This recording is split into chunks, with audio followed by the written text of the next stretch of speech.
क्या सिर्फ नाम पे विरोध होना चाहिए? मोदी प्रधानमंत्री है तो विरोध कर दो, है ना, गृह मंत्री अमित शाह है तो विरोध कर दो। सिर्फ नाम पे विरोध, यूसीसी टर्म आए तो विरोध करो, 370 टर्म आए तो विरोध करो, इसी तरह से 3 तलाक का मुद्दा है तो विरोध करो। सिर्फ टर्म पे विरोध, इसके पीछे का लॉजिक मिस हो जाता है। कासमी जी।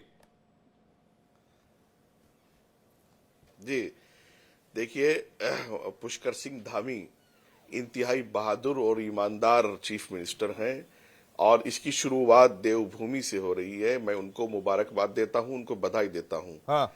और ये वो सब फूफा हैं जो नाराज ही रहेंगे हर किसी शादी में। इनको मोदी जी का विरोध करना है, इनको भाजपा का। आपने सुन लिया ना उनके मुंह से कि मैंने पढ़ा ही नहीं, उन्होंने उसको देखा ही नहीं, मुसव्वदा ही नहीं पढ़ा। और मैं कब से यूसीसी पर बहस कर रहा हूं मेरे भाई। यूसीसी को सालों से मैं, मतलब पिछले 1 साल पहले भी मैं नेशनल मीडिया में इस पर बोल चुका हूं, तब भी लोगों ने मुसव्वदा नहीं पढ़ा था, ऐसे ही इस पर बहस करने आ गए थे। देखिए, पूरे देश में एक कानून है, चंद चीजों को लेकर के अलग हुआ है। जैसा कि आप समझेंगे कि 1937 में शरिया लॉ के तहत हमारा निकाह अधिनियम हुआ, 1955 में हिंदू मैरिज एक्ट है, 1872 में ईसाई मैरिज एक्ट है, तलाक है, बच्चे को गोद लेना है, प्रॉपर्टीज के लैंड के मसाइल, ये 4-6 मसले हैं मेरे भाई। इनको अगर आप बहुत बारीकी से गौर करेंगे तो एक प्रोपेगेंडा चलाया जा रहा है कि कुरान के खिलाफ है, शरीयत के खिलाफ है, और यूसीसी आएगा तो सब लोग हिंदू हो जाएंगे। मैं तो आज एक मैसेज पढ़ा तो मैं ताज्जुब में गया कि इस दौर में भी लोग कैसी बातें कर रहे हैं कि यूसीसी आएगा तो लोग हिंदू हो जाएंगे। मैं पूछना चाहता हूं, मुसलमानों में 1 से ज्यादा शादी कितने लोग करते हैं? बहन बेटियों को हक कितने लोग दे रहे हैं? आज भी जब जरूरत पड़ती है तो लोग अपना शादी जो है वो जाकर के स्पेशल मैरिज एक्ट में करते हैं, तलाक भी जाकर के मुकदमे वहीं लड़े जाते हैं। मैं समझता हूं कि ये सब चीजें एक देश एक कानून के लिए है, और ईसाइयों के लिए, हिंदुओं के लिए और जैनियों के लिए, बुद्धिस्टों के लिए, सिखों के लिए, अरे भाई पूरे देश के लिए आ रहा है ना यूनिफॉर्म सिविल कोड। मुसलमानों के लिए तो अकेलों के लिए नहीं आ रहा है। मुसलमान ही अकेला इसके विरोध में अपना सर फुटवा क्यों करा रहा है भाई? और मुसलमान कितना जानता है शरीयत के बारे में? जब ट्रिपल तलाक पर कानून आ रहा था, हिंदुस्तान का 90% मुसलमान इस बात को नहीं जानता था कि कुरान के मुताबिक तलाक देने का तरीका क्या है। नहीं, मैं वही कह रहा था ना कासमी साहब, फैसला हिंदुस्तान के मुसलमानों के सामने है। जी कासमी साहब, मैं वही कह रहा था ना कि विरोध के नाम पे विरोध। अब देखिए, मैं आपको अज़दुद्दीन ओवैसी का एक थोड़ा पुराना बयान मुझे मिला आज, जब मैं गूगल कर रहा था, सर्च कर रहा था, इस मटेरियल पे स्टडी कर रहा था, मैं इसको पढ़ रहा था, तो मुझे एक पुराना बयान अज़दुद्दीन ओवैसी साहब का मिला और मुझे लगा कि आज के दौर में यह बयान सुनवाना बेहद लाजमी है। मैं दर्शकों को वो बयान सुनवाना चाहता हूं। उन्होंने यूसीसी को लेकर संसद के अंदर 10 अगस्त 2023 को लेकर क्या बयान दिया था, आपको शायद याद नहीं होगा। तो ओवैसी ने कहा था कि भाई यूसीसी तानाशाह का कानून है। डायरेक्ट उन्होंने इस कानून को लेकर केंद्र सरकार पर हमला किया था।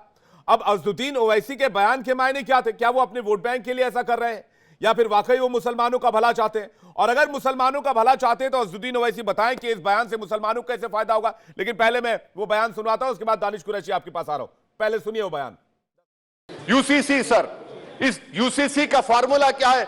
एक मुल्क में एक मजहब, एक कल्चर, एक जबान। ये तो डिक्टेटरों का फार्मूला है। भारत एक गुलदस्ता है, भारत एक मोजाइक है। यहाँ पर बेशुमार जबाने, बेशुमार मज़ाहिब बोले जाते हैं, और हिंदू अनडिवाइडेड फैमिली में sir I am concluding 8 crore 75 Hindu खानदानों को 3800 करोड़ डिडक्शन मिला। इसके बारे में आप क्या कहेंगे? दानिश कुरैशी जी जरा बता दीजिए, आप ही, क्योंकि आपके ही चीफ थे वो, जो कह रहे थे कि तानाशाह वाला कानून है। मैं तो पूछना चाहता हूं दानिश कुरैशी जी आपसे कि अगर लड़कियों की शादी की उम्र समान होगी तो इससे क्या प्रॉब्लम है? विवाह तलाक का कानून अगर समान हो जाएगा तो इससे क्या प्रॉब्लम है? अगर महिलाओं को तलाक देने का हक मिल जाएगा तो इससे क्या प्रॉब्लम है? एक से ज्यादा शादी अवैध मानी जाएगी तो इससे क्या प्रॉब्लम है? प्रॉब्लम हलाला की प्रथा खत्म हो जाएगी तो इससे भी है क्या? लिव इन रिलेशनशिप के नियम जारी हो जाएंगे, पेरेंट्स को जानकारी देनी होगी, पारदर्शिता तो आएगी समाज में। कम से कम जहां हम रह रहे हैं, हम अपने फ्यूचर के लिए, आगे के जनरेशन के लिए क्या लेकर जाएंगे? क्या बताएंगे उनको कि हमने आपको क्या दिया पास्ट से लाकर? दानिश कुरैशी जी। हमने सबसे पहले तो, अगर आपने बैरिस्टर साहब की बात कही है तो बैरिस्टर साहब की जो अल्फाज हैं वो बहुत सलीके के हैं, और उन्होंने ये कहा कि एक मजहब नहीं हो सकता। जी। मल्टीपल मजहब हमारे देश में माना जाता है, माना जाता नहीं रहेगा। तो कुरैशी और साहब, इंशाअल्लाह- मजहब कौन खत्म कर रहा है?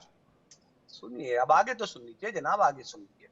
आप मुझे ये बताइए जी। कि आप ये कहते हैं कि एक जबान बोली जाए, एक तरीका रखा जाए। आपको शायद पता हो कि जबान के मामले को लेकर अमित शाह जी, सुनिए सुनिए, मैं आ रहा, कंप्लीट सुन लीजिएगा। नहीं नहीं नहीं नहीं नहीं, दानिश सुनिए, कुरैशी जी, मैं मैं आपको बाइज्जत बताऊं, आपको ये कहना चाहता हूं कि एक जुबान की सुनिए, बात तो हो ही नहीं रही है।